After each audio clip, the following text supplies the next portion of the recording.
नमस्कार दोस्तों। अक्सर विद्यार्थी जब पढ़ाई के लिए अपना मन बना लेते हैं तो उनके सामने फिर एक उलझन रहती है कि वो कब क्या पढ़ें, क्या करें, कैसे करें, किस समय करें। क्योंकि उनकी जिंदगी में खेलना, कूदना, मस्ती करना, उसके लिए भी समय निकालना बहुत जरूरी होता है। और वो जब ऐसा समय निकालने की बात करते हैं तो फिर वो, क्योंकि बच्चे का मन ही वही होता है कि वो खेलने में, कूदने में, मस्ती करने में ज़्यादा समय निकालता है। और आज के सोशल मीडिया समय में वो ज़्यादा समय सोशल मीडिया को। तो ऐसी सारी बातों से बचने के लिए हर बच्चे को अपनी समय सारणी अर्थात टाइम टेबल बनाना जरूरी है। तो मैं आचार्य रमेश सचदेवा एजुस्टेप फाउंडेशन की ओर से आज आपके सामने लेकर के आया हूं कि विद्यार्थी जो है वो अपना टाइम टेबल कैसे बनाएं, क्या बातें ध्यान रखें, किन चीज़ों को ध्यान रखते हुए वो एक अच्छा टाइम टेबल बना सकते हैं जो उन्हें सफलता भी देगा, कॉन्फिडेंस भी पैदा करेगा और उनको सेल्फ मोटिवेशन भी मिलेगी। तो आइए बात करते हैं पढ़ाई के टाइम टेबल की। पढ़ाई का टाइम टेबल बनाना इसलिए जरूरी है क्योंकि यह एक सुविधाजनक और आसान रास्ता है अपने लक्ष्य को प्राप्त करने का। जब हम समय को नियंत्रित करना सीख लेते हैं तो मैं समझता हूं आधी सफलता तो हमें तभी मिल जाती। यदि हम ऑर्गेनाइज्ड हैं तो हम सेल्फ मोटिवेटेड हैं। और ऑर्गेनाइज्ड होने के लिए हमें टाइम को मैनेज करना आना चाहिए, टाइम टेबल बनाना आना चाहिए। बहुत सारे बच्चे अपने जीवन में टाइम टेबल बनाते हैं। बहुत सारे मैंने स्कूलों की डायरीज में भी देखा है, टाइम टेबल के लिए एक चार्ट भी दिया जाता है। बच्चे अपनी डायरी में जो है वो टाइम टेबल नोट करते हैं। पर ऐसे बच्चे अक्सर गलती क्या करते हैं, मैंने 4 बजे हिंदी पढ़नी है, 4:40 पर इंग्लिश पढ़नी है, फिर ऐसे वो घंटा, आधा घंटा जो भी है ऐसे टाइम लगते जाते हैं। और फिर जब वो पढ़ने बैठते हैं तो या तो उस टाइम कोई काम आ जाता है या फिर वो घड़ी देखते रहते हैं कि अब हिंदी खत्म होने वाली है, इंग्लिश शुरू होने वाली है, या इंग्लिश खत्म होने वाली है तो मैथ शुरू होने वाला है। तो ऐसे सब में बहुत एक आसान तरीका जो है वह मैं आपको बताना चाहूंगा। मुख्य रूप से 4 ही ऐसे पॉइंट है जिनके ऊपर यदि विद्यार्थी कंसंट्रेट करता है तो निश्चित ही वो टाइम टेबल जो है वो एक अच्छा टाइम टेबल कराएगा। सबसे पहले है कि बच्चा जो है, हर विद्यार्थी, हर व्यक्ति अपनी जिम्मेदारियों की लिस्ट बनाए। उसको एक जगह लिख लेना चाहिए कि उसकी जिम्मेदारियां क्या क्या हैं। घर की कुछ जिम्मेवारियां हैं, कोई अपनी सोशल रिस्पॉन्सिबिलिटीज हैं, कहीं जन्मदिन मनाना है, कहीं कोई छुट्टी मनानी है, कहीं कुछ और काम करना है।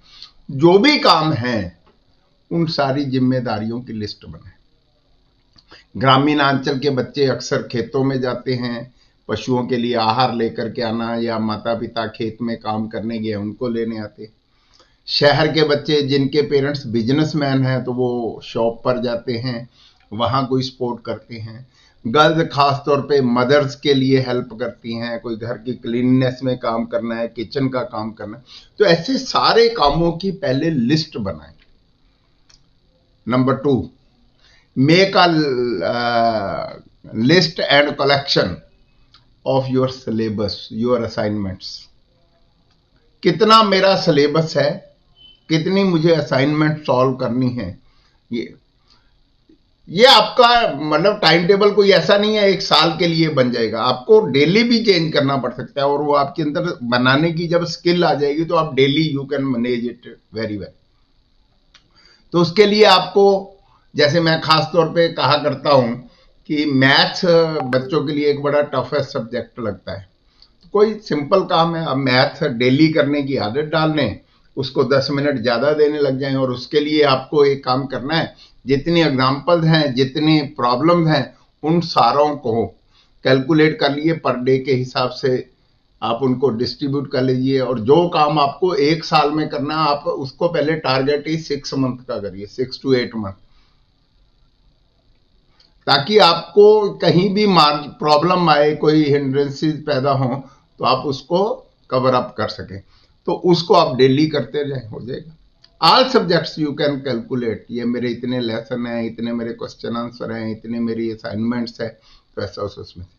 तो फर्स्ट ऑफ ऑल जो है अपनी रिस्पॉन्सिबिलिटीज की लिस्ट बनानी है। देन आपने अपना जो भी असाइनमेंट्स है या क्लास वर्क है या सिलेबस है उस सारे को कलेक्ट कर करके उसको जो है अपने पास बनाना। देन आप प्रॉपर स्टडी टाइम चुनिए। My suggestion that you must select that morning time. Problem आजकल की क्या है कि बच्चा सुबह से लेकर के शाम तक वो पढ़ता ही रहता है। वो क्या करता है सुबह उठता है, होमवर्क करता है, फिर स्कूल जाता है, कॉलेज जाता है, फिर आता है, फिर ट्यूशन जाता है, फिर काम करता है और फिर सो जाता है। तो इसलिए बच्चों को जब सेल्फ स्टडी की आदत बनेगी, और ये जो टाइम टेबल मैनेजमेंट है ये सेल्फ स्टडी वालों के लिए ही ज्यादा एप्लीकेबल होता है। तो आप अपना टाइम चुनें, और मॉर्निंग और लेट इवनिंग 2 टाइम आपके लिए प्रॉपर रहेंगे। अब मॉर्निंग जो है आप एक तो अर्ली राइजर बनेंगे, और फिर आप अपने काम को जो है, और सारा दिन आप स्वच्छ मन से जब पढ़ते हैं सारा दिन याद भी रहता है। क्लास में जाएंगे तो आपको याद होगा, यदि आपको भूलने की आदत भी है तो वो धीरे धीरे कवर होनी शुरू हो जाएगी। तो इसलिए आप अपने प्रॉपर टाइम चुनें, और अपने सब्जेक्ट जिसमें आपको ज्यादा लेबर की जरूरत लग रही है उसको और ज्यादा टाइम दें, और उसको मॉर्निंग में रखें, जो इजी लगता है उसको इवनिंग में। सारा काम करने के लिए बीच बीच में आप ब्रेक का टाइम जरूर निकालें। आपकी रिस्पॉन्सिबिलिटी पूरी करनी है, वो भी एजुकेशन के बीच में उसमें से कर सकते हैं, ताकि आपका एंटरटेनमेंट भी हो जाए, रिलैक्स भी हो जाए, और वो काम भी हो जाए। ऐसे सारे में आप जब आप ब्रेक का टाइम लगाएंगे, उसमें खेलने का टाइम है उसमें